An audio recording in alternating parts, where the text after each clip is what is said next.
আমি ছাড়া কোনো ইলাহ নাই, আমারই ইবাদত করো। এটাই হচ্ছে তাওহীদ। এটাই কি তাওহীদের মূল কথা হচ্ছে আল্লাহ এক, তিনি অদ্বিতীয়, তিনি একমাত্র আমাদের সৃষ্টিকর্তা, তিনি আমাদের পালনকর্তা। উপাসনার সত্তা হিসেবে তিনি ছাড়া দ্বিতীয় কোনো সত্তা মহাবিশ্বে নাই। ঠিক কিনা বলেন? এটাই হচ্ছে তাওহীদ। আর সব নবীরা এই তাওহীদের দাওয়াত দিতেই জমিনে এসেছেন।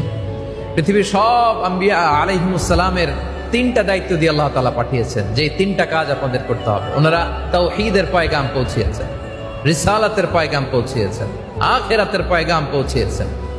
এই তিনটা দায়িত্ব ছিল সব নবীদের মিশন। তার প্রথম মিশন হচ্ছে তাওহীদ। সকল নবীরা তার উম্মতের কাছে, তার কওমের কাছে এই দাওয়াত দিয়েছেন। তারা বলেছেন, ইয়া কওমি ইবুদুল্লাহ মা লাকুম মিন ইলাহিন গায়রু আফালা তাত্তাকুন।